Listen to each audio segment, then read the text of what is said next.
Good afternoon student.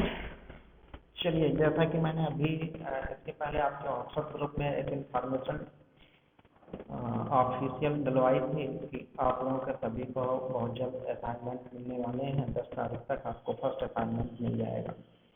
तो जैसे मैंने कहा कि असाइनमेंट के बारे में मैंने डिस्कशन कर चुका है कई बार, और जो असाइनमेंट आपको मिलने वाले हैं वो सभी असाइनमेंट आप अपने सब्जेक्ट टीचर से संपर्क कर सकते हैं कि वो सभी असाइनमेंट में कोई अगर डिस्कशन करना चाहते हैं तो। ठीक है।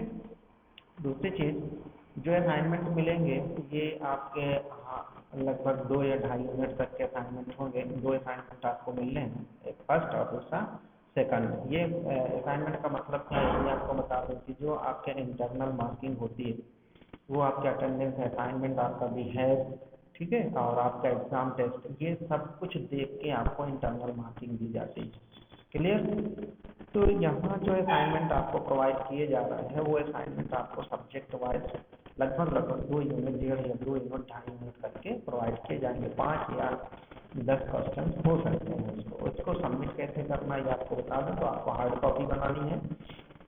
सदगुरु इंस्टीट्यूट ऑफ कंप्यूटर स्टडीज के नाम से आपका ऊपर का कवर आपको रखना है, ठीक है। और वो पूरा कवर रखने के बाद आपको असाइनमेंट लिखने होंगे पेजेस में, और असाइनमेंट लिखने के बाद आप व्हाट्सएप जो आपका एंड्रॉयड मोबाइल है ना, तो उस एंड्रॉयड मोबाइल को आप यूज करें, और एंड्रॉयड मोबाइल में आप स्कैन ऐप्स डाउनलोड कर लें और उसके माध्यम से आप स्कैन कर सकते हैं अपनी हार्ड कॉपी को। स्कैन करने के बाद हमारे ईमेल पे आप सेंड कर सकते हैं। अब बात आती है कि सर आप हमें ईमेल नहीं मालूम, ठीक है। तो ईमेल आप सब्जेक्ट टीचर से आप पूछ सकते हैं कि आपका ईमेल क्या है, ठीक है। तो जिस चैनल के माध्यम से हम बता रहे हैं यही हमारा ईमेल एड्रेस भी होगा, ठीक है। किसी भी प्रकार की इस तरह की कोई भी प्रॉब्लम है या समस्या है, समझ में नहीं आ रहा है कि सर बनाएंगे कैसे, क्या होगा, तो आप बिल्कुल सब्जेक्ट टीचर से आप पूछ लीजिएगा, ठीक है। दूसरी चीज़, जैसे मैंने अभी बताया कि आप लोगों का जो fundamental of computer and IT चल रहा था सब्जेक्ट है, अब उसकी जगह में जो सब्जेक्ट चलने वाला है वो आपके सब्जेक्ट का नाम है कम्युनिकेटिव इंग्लिश एंड हिंदी, ठीक है। ये 2 सब्जेक्ट मैं पढ़ा रहा हूँ, ठीक। और आए बाकी सब्जेक्ट आपके, तो वो जैसे आपका कम्युनिकेशन इंग्लिश या जो जो सब्जेक्ट हैं वो आपके मालूम ही होगा, आपको सब पढ़ा ही रहे हैं, ठीक। तो जितने भी 4 या 5 सब्जेक्ट हैं आपके, उन सभी 4-5 सब्जेक्टों पे आपके असाइनमेंट प्रोवाइड किए जाएंगे 10 तारीख के अंदर, ठीक है। और वो असाइनमेंट की जो डेट होगी वो सब देंगे कि कब आपको असाइनमेंट सबमिट करना है। ऑनलाइन ही सबमिट करना है। जो हमारे यूनिवर्सिटी की गाइडलाइन है, उस गाइडलाइन के अकॉर्डिंग आपको ऑनलाइन ही असाइनमेंट सबमिट करनी है, लेकिन आपको हार्ड कॉपी में असाइनमेंट बनाना है। ऐसा नहीं कि आप सॉफ्ट कॉपी में बनाएं, ठीक है। हार्ड कॉपी में बना के आपको स्कैन करके सेंड करना है। हो सकता है कि अगर कॉलेज खुलता है या ऐसी कोई नोटिफिकेशन आती है कि आपको हार्ड कॉपी सबमिट करवाना है तो आपको हम इन्फॉर्म कर देंगे। क्लियर, ठीक है। अब रही बात ये कि जैसे मैं बोल रहा हूँ कि आपको आपका जो सब्जेक्ट है फंडामेंटल्स ऑफ कंप्यूटर, इसको अभी हमने रोक दिया है और आपका ये communicative English and Hindi start करने जा रहे हैं। तो ये देखिए, आप आपका सिलेबस देखिएगा, इसमें 5 यूनिट हैं, ठीक है, जिसमें से 2 यूनिट आपकी इंग्लिश की हैं, 3 यूनिट आपकी हिंदी की हैं, ठीक है। ये कॉमन पेपर आएगा, ठीक। कॉमन पेपर आएगा मतलब कि इसमें हिंदी और इंग्लिश दोनों मिक्स पेपर मतलब 2 यूनिट इंग्लिश से पूछे जाएंगे, 3 यूनिट आपके हिंदी से पूछे जाएंगे। क्लियर।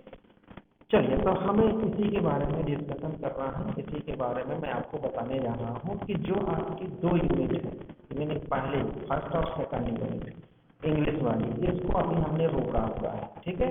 इसके पहले हम आपको बताने जा रहे हैं यूनिट 3, 4 और 5 बताएंगे, ठीक है। तो यूनिट 3 यूनिट से आपका स्टार्ट होता है हिंदी पोर्शन। तो हिंदी पोर्शन स्टार्ट हो रहा है। हिंदी पोर्शन आपको बताने जा रहा हूँ, और हिंदी पोर्शन का ही असाइनमेंट अभी दिया जाएगा। इंग्लिश वाले पोर्शन का असाइनमेंट आपको बाद में दिया जाएगा, ठीक है। क्लियर। तो अब आपको यहाँ पे चीज़ें समझनी है कि किस तरह से आपको असाइनमेंट बनाने हैं और बाद में किस तरह से सेंड करना है, ठीक। सब्जेक्ट से, आपके सब्जेक्ट से। तो फंडामेंटल का लगभग 2 से 2.5 यूनिट कंप्लीट हो गया है। अब आपका ये स्टार्ट होने वाला है, तो 2 या 2.5 यूनिट जैसे हो जाएगा, 1.5 या 2 यूनिट। 10 लेक्चर से करीब 1.5 यूनिट हो जाएगा, और इन 1.5 यूनिट 2 यूनिट में मैं आपको असाइनमेंट प्रोवाइड कर दूंगा। तो आज का जो टॉपिक है वो टॉपिक मैंने उठाया है हिंदी भाषा का परिचय और हिंदी का विकास यात्रा। ठीक है, हिंदी भाषा का परिचय और हिंदी की विकास यात्रा, यानी इंट्रोडक्शन और उसका डेवलपमेंट, क्या डेवलपमेंट हुआ उस हिंदी भाषा का। तो अगर मैं आपसे ही पूछूं कि हिंदी भाषा कहाँ से शुरू हुई, कैसे शुरू हुई, आपकी राजभाषा क्या है, आपकी राष्ट्रीय भाषा क्या है, तो ये आपको मालूम होना चाहिए। आपका मदर टंग क्या है, आप कहते हैं ना कि आपकी मातृभाषा मदर टंग क्या है, तो आपको ये मालूम होना चाहिए शब्द के इनका मतलब क्या होता है। ठीक है, जैसे आज कहा है तो आपका राष्ट्रीय भाषा आपकी हिंदी मानी जाती है ना, आपकी राष्ट्रीय भाषा हिंदी है। राज्य की भी हर राज्य की अपनी अपनी भाषाएं होती हैं। ठीक है, जैसे मध्य प्रदेश की अगर बात करें तो हिंदी भाषा, उत्तर प्रदेश की बात करें तो हिंदी भाषा, अगर सेकंड लैंग्वेज की बात करें, दूसरी भाषा की बात करें तो इंग्लिश है, कहेंगे उर्दू है। तो ये आपके एक्चुअल उस राज्य पे डिपेंड करता है कि उस राज्य की भाषा क्या है। क्लियर। तो देखा जाए तो मदर टंग का मतलब होता है कि जो आपकी माँ बोलती हो लैंग्वेज, तो वही मदर टंग को बोला जाता है कि मातृभाषा है। मतलब जो मम्मी बोलती है वही आपकी भाषा होती है। और मैक्सिमम ऐसा क्यों कहा जाता है, क्योंकि बच्चा, अगर हम बात करते हैं तो बच्चा जन्म लेने के बाद, जन्म लेने से पहले और लेने के बाद माँ के ज्यादा करीब होता है, चाहे वो बॉयज हो या गर्ल्स हो। ठीक है, ठीक। और जो माँ बोलती है, सिखाती है, वो बच्चा ज़्यादा एक्सेप्ट करता है। ये भी आप जानते ही होंगे, हम और आप बहुत अच्छी तरह से जानते होंगे। तो यहाँ देखिए गया है कि बहुत सारी क्षेत्रीय भाषा होती है, और अगर आप देखिए तो मनुष्य का व्यवहार ही ऐसा होता है कि वो जिस समाज पे रहने लगे, छोटे से उसको जिस समाज में आप पकड़ोगे उसी समाज की तरह वो बिहेव करने लगेगा, व्यवहार करने लगेगा। फॉर एग्जाम्पल, अगर एक बच्चा है, छोटा सा बच्चा है, जन्म लिया है, थोड़ा सा चल रहा मान के चले, और उसको आप लाइन के बीच में रख दे तो लाइन की तरह व्यवहार करने लगेगा, एक्टिविटीज उसकी उसी तरह की हो जाएगी। लेकिन अगर आप उसको सीट के साथ रख देंगे तो उसी तरह एक्टिविटीज करने लगेगा। मतलब कि आप शुरू से जिस तरह से उसको माहौल देंगे उसी तरह से उस माहौल पे वो आगे बढ़ेगा। क्लियर। तो मैं सिर्फ अभी जो इंट्रोड्यूस और डेवलपमेंट की बात कर रहा हूँ, तो हिंदी आज की डेट में देखा जाए तो बहुत अच्छी लैंग्वेज है, बहुत डेवलपमेंट लैंग्वेज है। हमारे भारत की तो है ही, अन्य देशों के लिए लैंग्वेज बनती जा रही है। और मुझे बड़ा गर्व है कि मेरे देश की लैंग्वेज अन्य देशों में भी ये फैल रही है और इसका लोग यूज कर रहे हैं।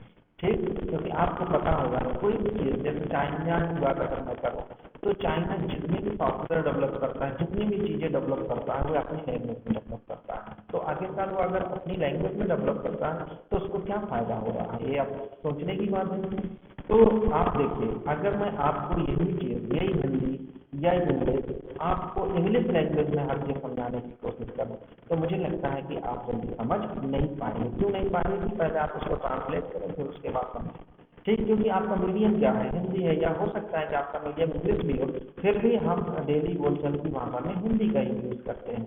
तो चाइना आखिरकार इतना आगे क्यों हो रहा है, चाइना आखिरकार इतने तेजी के साथ डेवलपमेंट क्यों कर रहा है? क्योंकि वो जितने भी कार्य करता है वो अपनी लैंग्वेज में करता है। और हमारे कंट्रीज में आप देख सकते हैं कि जितने भी कार्य होते हैं वो मैक्सिमम कार्य हमारे इंग्लिश लैंग्वेज में होती है। जो कि एक मेरा सजेशन है, एक मेरा वो है कि ओपिनियन है कि जो भी चीज़ हो वो मैक्सिमम हिंदी के हों। क्यों? क्योंकि हमारी राष्ट्रीय भाषा है। अगर राष्ट्रीय भाषा को हम नहीं बढ़ावा देंगे तो कौन देगा, ये मेरा मानना है। ठीक, हम लैंग्वेज सीखना बुराई नहीं है, कोई भी लैंग्वेज सीखिए, बुराई नहीं है, लेकिन अपनी लैंग्वेज को, जो हमारी राष्ट्रीय लैंग्वेज है, उस लैंग्वेज को हमें आगे बढ़ाना चाहिए। तो चाइना के साथ सबसे प्लस पॉइंट ये है कि वो अपनी लैंग्वेज में चीज़ों को आगे बढ़ा रहा है। ठीक है, लेकिन अगर हमारी चीज़ों में, हमारी लैंग्वेज में भी अगर चीज़ें यहाँ हो, टेक्नोलॉजी अगर हमारी लैंग्वेज में, मान लीजिए आप सॉफ्टवेयर डेवलप करना चाहते हैं और आप इंग्लिश की जगह आप हिंदी पे काम कर रहे हैं, ठीक है, तो हिंदी तो आपको जल्दी समझ में आ जाएगी। तो आप उस सॉफ्टवेयर को जल्दी डेवलप कर सकते हैं, जल्दी समझ सकते हैं, जल्दी लॉजिक लगा सकते हैं। लेकिन बहुत सारी चीज़ें यहीं पे आप फंस जाते हैं कि इंग्लिश लिखा है, इसका मतलब क्या होगा, क्या अर्थ इसका निकलेगा, तो वहाँ कुछ टाइम आपका ऐसे निकल जाता है। तो ये मेरा एक सोचना है, अपने अपने व्यूज होते हैं, आपका सोचना दूसरा भी हो सकता है, ऐसा नहीं है, दूसरे का भी सोचना दूसरा हो सकता है, लेकिन ये मेरे व्यूज हैं कि ऐसे होना चाहिए। चलिए, तो अपन इसकी कुछ एक नोट्स बनाया है, उस नोट्स में मैं आपको ये दिखाने जा रहा हूँ।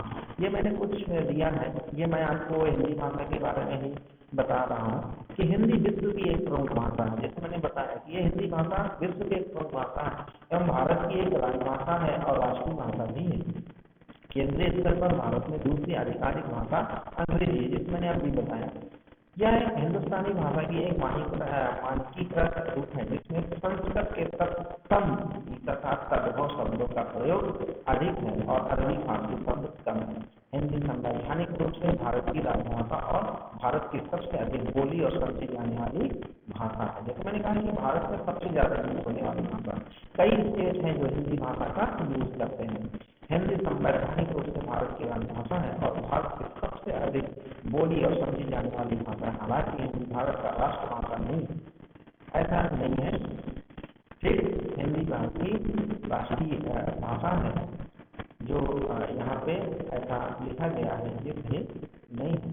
ठीक है, तो अगर हम बात करते हैं तो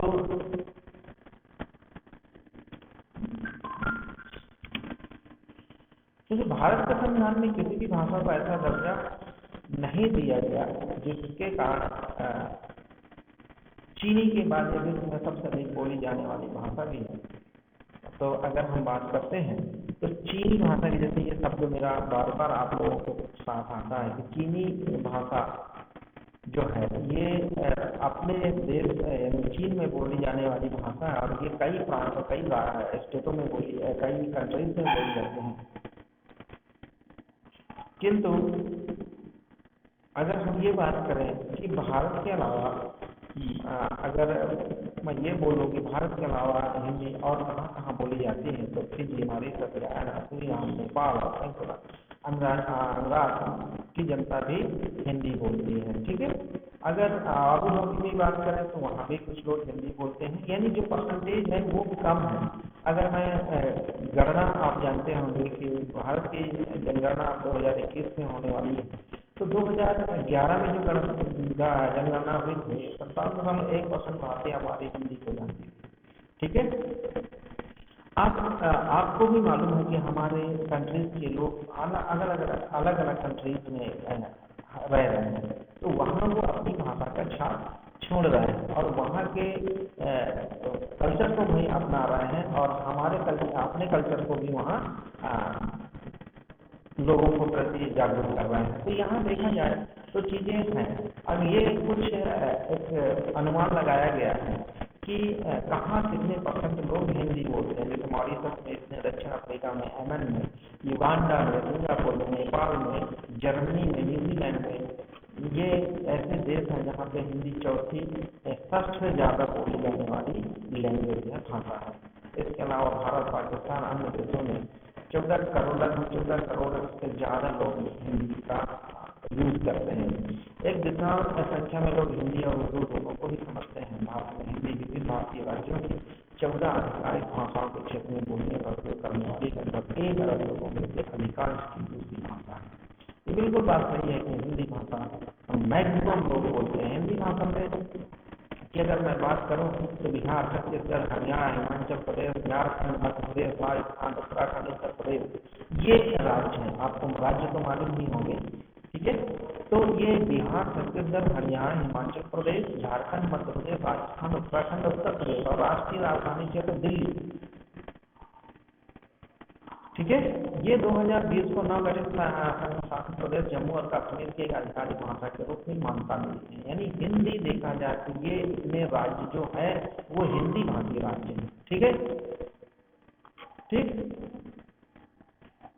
तो कहा जाए कि हिंदी का एक जो इतिहास है वो बहुत पुराना इतिहास है। अगर मैं हिंदी के इतिहास के बारे में चलूं तो देखें यहाँ तो हिंदी शब्द का संबंध संस्कृत शब्द सिंधु से माना जाता है। सिंधु नदी को कहते हैं और उसी आधार पर उसके आसपास की भूमि को सिंधु कहने लगे। सिंधु शब्द ईरानी में जाकर हिंदी और फिर हिंद हो गया। बाद में ईरानी धीरे धीरे भारत के अधिक भागों से प्रसिद्ध होते गए और इस शब्द के अर्थ में विस्तार होता गया तथा हिंद शब्द पूरे भारत का वाचक हो गया। ठीक है, यानी आज की बात में बात करूँ तो सिंधु नदी जो बहुत हड़प्पा संस्कर मोहनजोदड़ो अगर आपने इतिहास पढ़ा हो तो उसमें ये सब चीज़ें बताई गई थी कि कहाँ से किस चीज़ को जो हमारे कहा जाए कि व्यापारिक लोग वो चाल फेर करने एक जगह से दूसरी जगह जाते थे, अपना सामान बेचने एक जगह से दूसरे जगह जाते थे, वो धीरे धीरे अपना जो अपनी भाषा है वो वहाँ पे छोड़ने लगे। ठीक है, तो इस तरह अगर हम बात करें तो हमें क्या मिला कि हमें मिला कि आखिरकार जितने आगे हम जाते गए, जितनी आगे चीज़ों को बढ़ाते गए तो वो हमारा विस्तार होता चला गया। तो आज अगर हम राज्यों की बात करते हैं, जैसे अभी आपको मैंने बताया कि मध्य प्रदेश इसका नाम क्यों मध्य प्रदेश पड़ा, तो आप जानते हैं कि ये हमारे जो मैप है उस मैप के मध्य में है, इसलिए इसका नाम मध्य प्रदेश पड़ा। और मध्य प्रदेश की भी राज्य भाषा की अगर मैं बात करूँ तो मध्य प्रदेश की राज्य भाषा हिंदी ही है। ठीक, तो यहाँ पे हमें क्या मिल रहा है कि ये मिल रही है कि आखिरकार उस लैंग्वेज को हम डेवलप किए और या हमारे पूर्वज डेवलप किए, या मैं ये कहूँ कि आगे आने वाले जनरेशन भी इस लैंग्वेज को आगे बढ़ाने की कोशिश करेगी।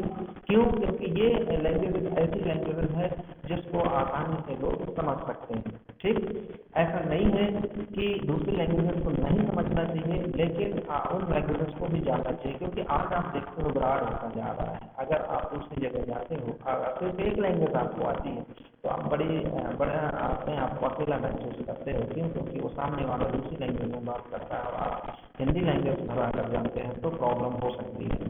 ठीक, तो मैं ये नहीं कहता हूँ कि दूसरी लैंग्वेज नहीं सीखना चाहिए, दूसरी लैंग्वेज भी हमें सीखना चाहिए, लेकिन हमें अपनी लैंग्वेज को आगे बढ़ाना चाहिए, इसमें नो डाउट।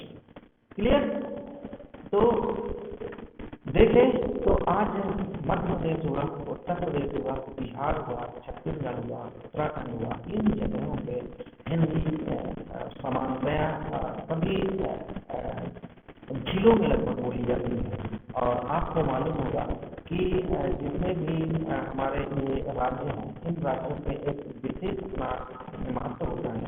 अगर ये राज्य किसी भी चीज़ को डेवलप करते हैं और उसका विकास करते हैं तो उस क्षेत्र की भौगोलिक और सांस्कृतिक बनावट भी ऐसी होनी चाहिए जिससे वो आगे डेवलपमेंट में उनको आसानी हो या डेवलपमेंट करते समय को जाने की दिक्कत नहीं आए। ये डिपेंड करता है इसके ऊपर, उस राज्य की भौगोलिक स्थिति के ऊपर। जैसे आज कहते हैं कि पंजाब हरियाणा यहाँ बहुत मात्रा में किसान है और किसान का जो डेवलपमेंट है वो अन्य राज्यों के तुलना में कम है। क्यों? क्योंकि वो किसानी के प्रति बड़े उत्सुक और वहाँ की जो उपजाऊ भूमि है और वहाँ जो 5 नदियों से मिला हुआ जो पंजाब शब्द बना हुआ वहाँ सिंचाई के पर्याप्त साधन। तो वही मैं कह रहा हूँ कि उस राज्य की भौगोलिक स्थिति भी उसी तरह से होनी चाहिए कि वो अपने क्षेत्र का डेवलपमेंट, अपने राज्य का डेवलपमेंट कर सकता है। अगर नहीं है तो उसको हमें आज की टेक्नोलॉजी के हिसाब से उसको बराबर करें या हम उसमें डेवलपमेंट करें तो उसी लैंग्वेज का यूज करते हैं। जैसे मैंने अभी पंजाब शब्द का यूज किया तो आपको मैंने ये शब्द यूज क्यों किया? क्यों? क्योंकि अभी आप पंजाब चले जाए और आप सिर्फ हिंदी आपको आते हैं तो आप वहाँ जाएंगे तो वहाँ भाषा को समझने में आपको प्रॉब्लम आएगी। तो मेरा सिर्फ ये कहना है कि आप हिंदी के साथ साथ दूसरी लैंग्वेज का भी यूज करें। ठीक है, तो हिंदी लैंग्वेज आज देखें तो कहाँ से कहाँ तक पहुँच गई है। तो हिंदी शब्द का संबंध संस्कृत शब्द सिंधु से माना जाता है और सिंधु नदी को कहते थे और उसी आधार पर उसके आसपास की भूमि को सिंधु कहने लगे।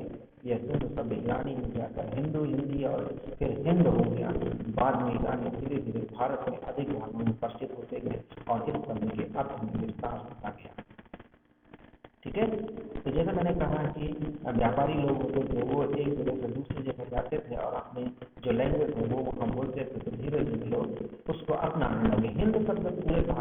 वाचक हो गया, इसे में ईरानी का ईक प्रत्यय लगने से हिंद प्लस ईक हिंदीक बना, जिसका अर्थ है हिंद का यूनानी शब्द इंडिका या अंग्रेजी शब्द इंडिया। आदि इस हिंदी के ही विस्तृत रूप है। हिंदी भाषा के लिए इस शब्द का प्राचीनतम प्रयोग सरस्वती जयंती के लिए प्रनामा 1414 में मिलता है। प्रोफेसर महादेव शरण जैन ने अपने हिंदी एवं उर्दू का अद्वैत शीर्षक आलेख में हिंदी को व्युत्पत्ति पर विचार करते हुए कहा है कि ईरान की प्राचीन भाषा अवेस्ता में सुध्वनि नहीं होती जाती थी। सु को हु रूप में बोला जाता था, जैसे संस्कृत के असुर शब्द को वहाँ असुर कहा जाता था। अफगानिस्तान के बाद सिंधु नदी के इस पार हिंदुस्तान के पूरे इलाकों को प्राचीन फारसी साहित्य में भी हिंदूस के नाम से पुकारा गया तथा यहाँ से किसी भी वस्तु भाषा का प्रयोग किया गया। विचार में ऑब्जेक्ट के रूप में हिंदी कहा गया, जिसका मतलब है हिंदी का। यही हिंदी शब्द अरबी से होता हुआ ग्रीक में इंडिका, लैटिन में इंडिया तथा अंग्रेजी में इंडिया बन गया। अरबी और फारसी साहित्य में भारत में हिंद में बोली जाने वाली भाषाओं के लिए जबान हिंद पद का उपयोग हुआ। भारत आने के बाद अरबी फारसी बोलने वालों में जबान हिंद हिंदी जुबान अथवा हिंदी का प्रयोग दिल्ली आजादी चारों ओर बोली जाने वाली भाषा के अर्थ में किया। भारत के गैर मुस्लिम लोग तो इस क्षेत्र में बोली जाने वाली भाषा रूप को भाषा नाम से पुकारते थे, हिंदी नाम से नहीं। तो कहने का तात्पर्य यह है कि जैसे जैसे डेवलपमेंट हुआ, जैसे जैसे लोग एक जगह से दूसरी जगह गए, तो हिंदी का विकास वैसे ही होता चला गया। जैसे मैंने कहा कि अन्य राज्यों में देखिए तो अलग अलग खड़ी भाषा बोली जाती है। जैसे मैं आपसे बोलूं कि आपके इस क्षेत्र में सतना जिले में कौन सी भाषा बोली जाती है, क्योंकि ये मध्य प्रदेश है, यहाँ पे सतना जिला लगता है, तो मैं आपसे बोलूं कि सतना जिले में कौन सी भाषा बोली जाती है, तो शायद आप बता सकते हैं या नहीं बता सकते। अगर मैं आपसे बोलूं कि चित्रकूट या बांदा जिले में कौन सी भाषा बोली जाती है, तो अगर आप पढ़े होंगे या आप जानते होंगे तो आप बिल्कुल बता देंगे कि खड़ी भाषा का इस्तेमाल होते हैं, और हम यहाँ सतना में बघेली भाषा का इस्तेमाल करते हैं। ठीक है, तो देखा जाए तो जैसे जैसे लोग विस्तार करते जाते हैं, अपने आप को डेवलप करते जाते हैं, और उन लोगों की वहाँ संख्या ज़्यादा हो जाती है जौन सी लैंग्वेज है, तो वो वही लोग वही लैंग्वेज को फिर अपना लेते हैं। ठीक है, तो इस तरह से डेवलपमेंट हुआ, और इस तरह से हम हिंदी के भाषा का परिचय करते हुए इसका विकास किस तरह से हुआ, तो ये एक थोड़ी सी मैंने आप पे प्रकाश डाला है हिंदी भाषा के विकास पे और उसके परिचय पे। ठीक है, उम्मीद करता हूँ कि आपको ये चीज़ें समझ में आई होंगी और आप इसको सुने होंगे और इसको पढ़ने की कोशिश करेंगे। ठीक है, चलिए, थैंक यू, दैट्स ऑल। आज की क्लास में यही समाप्त करता हूँ। नेक्स्ट टॉपिक के साथ मैं अगली क्लास फिर लूँगा। ठीक है।